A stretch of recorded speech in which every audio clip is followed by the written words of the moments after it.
Viewers, আজ আমি আপনাদের সাথে ইতালি ভিসা সংক্রান্ত বিষয়ে আলোচনা করব। তো আপনারা যে ভিসাটি দেখতে পাচ্ছেন এটার ইস্যু ডেট হচ্ছে 8/5/2024, 15/5/2024 থেকে 29/5/2025 পর্যন্ত ভিসার মেয়াদ। তো দেখতেই পাচ্ছেন এটা হচ্ছে 365 দিনের ভিসা, তার মানে হচ্ছে নন সিজনাল, যেটাকে আমরা স্পন্সর বলে থাকি। তো আমি আপনাদেরকে একটাই দেখাচ্ছি, আরো অনেক ভিসার কপি আমি দেখেছি, কিন্তু সেগুলোর ইস্যু ডেটা ক্লিয়ার না বলে আমি আপনাদেরকে দেখাচ্ছি না। তার কারণ হচ্ছে অথেন্টিক কোনো তথ্য ছাড়া আমি সেগুলো শেয়ার করতে স্বাচ্ছন্দ্য বোধ করি না। এরপরে আমি আপনাদেরকে নিয়ে যাব আমার কমিউনিটি ট্যাবে, এবং সেখানে আমি 2টা ভোটের আয়োজন করেছি, সে বিষয়ে আমি একটু পর্যালোচনা করব। এখন আপনারা হয়তো বা বিরক্ত হতে পারেন যে ভাই আপনার ভোট আমরা কেন দেখব, তো এটা নিয়ে আপনি কেন এত কথা বলছেন বা শুধু শুধু আমাদের সময় নষ্ট করছেন, আপনারা সেটা ভাবতেই পারেন। তবে অপ্রিয় হলেও এটা সত্য যে এই যে ভিসা সংক্রান্ত যে তথ্যগুলো আমরা পেয়ে থাকি এটা আসলে অনুমান নির্ভর। তার কারণ হচ্ছে ভিএফএস গ্লোবাল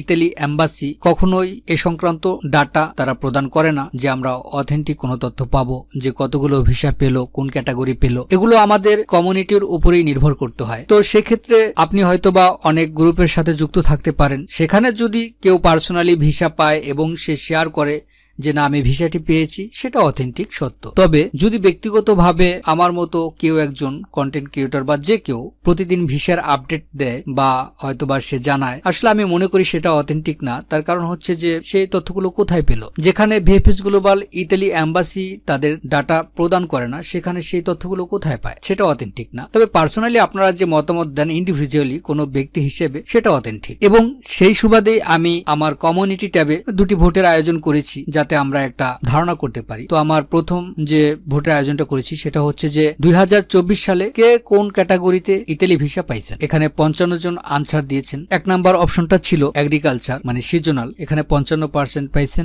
স্পন্সর মানে নন সিজনাল 16%, ফ্যামিলি 20% এবং অনন্য ক্যাটাগরি 9%। এবং আমি আরেকটা ভোটের আয়োজন করেছিলাম যেখানে টপিকটা ছিল 2023 সালের কে কোন মাসের মধ্যে জমা দিয়ে 2024 সালে ইতালি ভিসা পেয়েছেন। তো আমি 12 মাসকে 4টা ভাগ করেছি। জানুয়ারি হতে মার্চ মাসের মধ্যে জমা ছিল যাদের, তারা 21% ভোট দিয়েছেন। এপ্রিল হতে জুনের মধ্যে জমা ছিল 11%, জুলাই হতে সেপ্টেম্বরের মধ্যে জমা ছিল 32%, অক্টোবর হতে ডিসেম্বরের মধ্যে জমা ছিল 37%। মানে হচ্ছে যে অক্টোবর থেকে ডিসেম্বরে জমা দিয়েছিল তারাও ভিসা পেয়েছেন। এখন বিষয়টা হচ্ছে হয়তোবা কেউ একজন গ্রুপে পোস্ট করলো, যদি সে ক্রমাগত পোস্ট করে যায় সেখানে হয়তোবা তার একটা প্রত্যাশা থাকতে পারে, একটা স্বার্থ থাকতে পারে। কিন্তু এই যে ভোট যিনি দিয়েছেন আসলে তার এখানে 0% কোনো স্বার্থ নেই। তার কারণ হচ্ছে আমিও তাকে কোনোভাবে প্রভাবিত করিনি, আমি তাকে চিনি না, সেও আমাকে চিনে না। যেমনটা আপনি যদি ইন্ডিভিজুয়ালি ভিসা পেয়ে গ্রুপে পোস্ট করেন আপনারটা অথেন্টিক, আর এখানে আপনারা যে মতামত দিয়েছেন সেটাও অথেন্টিক। কিন্তু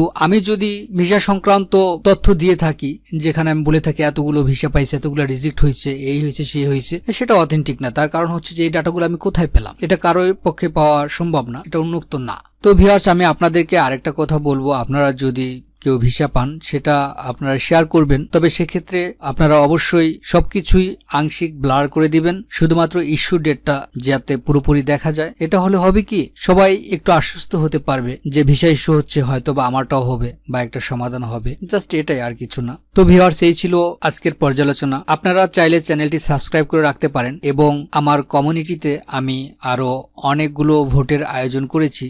কমিউনিটিতে একে অপরের মতামত শেয়ার করে একে অপরকে সহযোগিতা করবেন যাতে আমরা একসাথে এগিয়ে যেতে পারি। সবার প্রতি রইল শুভকামনা। ভালো থাকবেন সবাই।